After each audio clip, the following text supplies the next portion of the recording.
আগে তো পোলাও আপনারা নিশ্চয়ই বানিয়েছেন, বাট আমাদের দেখানো অনুসারে একদিন এই পদ্ধতিতে বানিয়ে দেখুন তো এমনি পোলাও।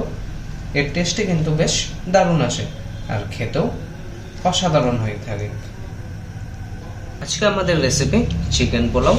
চেষ্টা করেছি খুবই কম মশলা আর কম উপকরণ দিয়ে বানিয়ে দেখানোর জন্য। আপনারা একদিন হলো বাড়িতে ট্রাই করে দেখুন। বাই দ্য ওয়ে, আপনারা দেখছেন দত্ত রান্নাঘর। এটিকে বানিয়ে নেওয়ার জন্য সর্বপ্রথম একটি মশলাকে বানিয়ে নিতে হবে। তার জন্য লাগছে 1 চা চামচ গোটা ধনে, একটি গোলমরিচ, 7 থেকে 8টি লবঙ্গ, 5 থেকে 6টি এলাচ, 1 টুকরো দারচিনি, সামান্য একটু জয়িত্রী, 1/2 চা চামচ সাজিরে আর 2টো শুকনো লঙ্কা। সমস্ত গোটা ও গরম মশলাগুলোকে ভেজে নেব। খুব বেশি একটি ভাজার দরকার নেই। যখন দেখবেন একটু স্মেল বেরিয়ে যাবে তখনই গ্যাসের আঁচটাকে অফ করে দেবেন। এবার এই গোটা মশলাগুলোকে প্লেটের মধ্যে ঢেলে নিচ্ছে। এগুলোকে ঠান্ডা করে পাউডার করে নিতে হবে। পোলাওটিকে বানিয়ে নেওয়ার জন্য নিয়ে নিয়েছি হাঁড়ি। এবার এই হাঁড়ির মধ্যে দিয়ে দিচ্ছি সাদা তেল। এই ধরুন 60 থেকে 70 গ্রামের মতো। আর এর সাথে 1 চা চামচ ঘি। তেল আর ঘিটি ভালো করে গরম হয়ে গেলে দিয়ে দিতে হবে পেঁয়াজ কুচি। এখানে 3টে মিডিয়াম সাইজের পেঁয়াজকে কুচি কুচি করে কেটে নিয়েছি। গ্যাসের ফ্লেমটিকে পুরো হাই করে দিয়ে পেঁয়াজগুলোকে ভেজে নিতে হবে। এই ধরুন 5 থেকে 6 মিনিটের মতো। পেঁয়াজগুলো এখানে লাল লাল করে ভাজা হয়ে গেছে। এবার এর মধ্যে দিয়ে দেব কেটে নেওয়া আলু। এখানে আলুগুলোকে ছোট ছোট করে কেটে নিয়েছি। এখানে আমরা 2টো আলুকে ব্যবহার করেছি।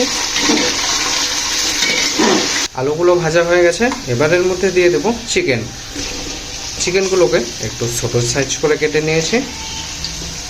এবার এই চিকেনগুলোকে তেলের মধ্যে ফ্রাই করে নিতে হবে। চিকেনগুলো ফ্রাই করা হয়ে গেলে এর মধ্যে যদি পারেন অল্প একটু তেঁতুল দিয়ে দেবেন। তেঁতুলটিকে ব্যবহার করার কারণে কিন্তু এর টেস্টটি দ্বিগুণ বেড়ে যাবে। এর সাথে দিয়ে দিচ্ছি আদা, রসুন আর লঙ্কা বাটা।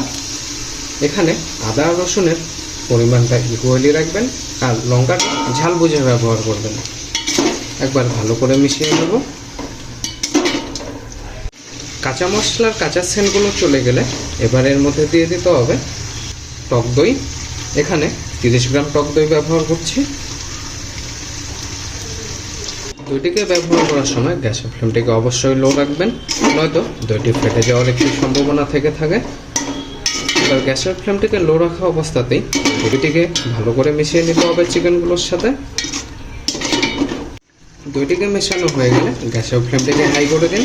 হাই করে দিয়ে দিতে হবে এর মধ্যে একে একে নুন।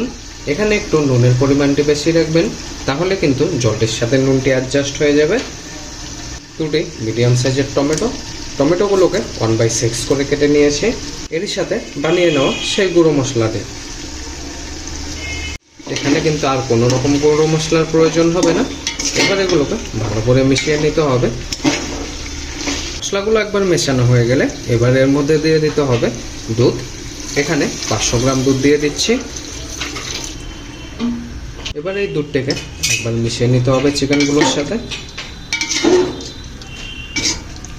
এই দুধটির সাথে দিয়ে দিতে হবে জল।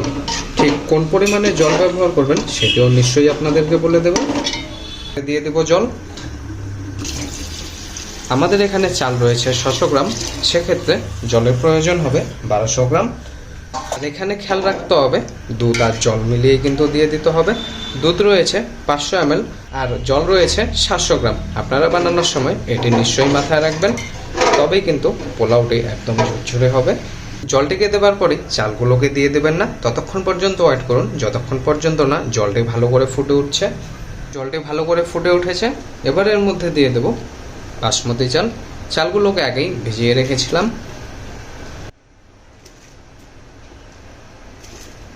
এবারে এই চালগুলোকে জলটির সাথে ভালো করে মিশাতে থাকতে হবে যতক্ষণ না চালগুলো 70%-এর মতো হয়ে আসছে। আর হ্যাঁ, চালগুলো অবশ্যই হালকা হাতের মাধ্যমে নেড়ে নেবেন। বেশি জোরে ঘাটাঘাটি করলে চালগুলো ভেঙে যেতে পারে। চালগুলো এখানে 70%-এর মতো সেদ্ধ হয়ে গেছে। এবার এটিকে দমে বসাবো। হাঁড়িটির ওপর দিকে এবার আটা লাগিয়ে নেব। আটাটিকে আগে থেকেই গুলিয়ে নেবেন। আচ্ছা, আপনারা চাইলে কিন্তু সিলভার ফয়েলও ব্যবহার করতে পারেন। হাঁড়ির চারিপাশে ভালো করে আটা লাগানো হয়ে গেছে। এবার হাঁড়ির ঢাকনা ঢেকে দিয়ে উপর থেকে একটু চাপা দিয়ে দিলেই হবে। একদম কিন্তু খুব সুন্দরভাবে সিল হয়ে গেল হাঁড়ির ঢাকনাটি। দম দেওয়ার জন্য কিন্তু হাঁড়িটিকে চাটুর উপরে বসিয়ে দিয়েছি। এবারে আপনারা দম দেওয়ার টাইমটি জেনে নিন। প্রথম 5 মিনিট হাই ফ্লেমে আর পরে 5 মিনিট একদম লো ফ্লেমে, এভাবে রাখতে হবে মোট 10 মিনিট।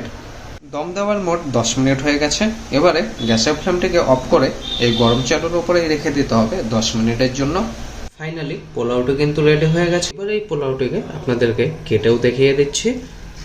দেখুন কতটা ঝুরঝুরে হয়েছে। দেখা হচ্ছে অন্য কোনো দিন অন্য কিছু নিয়ে। ভালো থাকবেন, সুস্থ থাকবেন।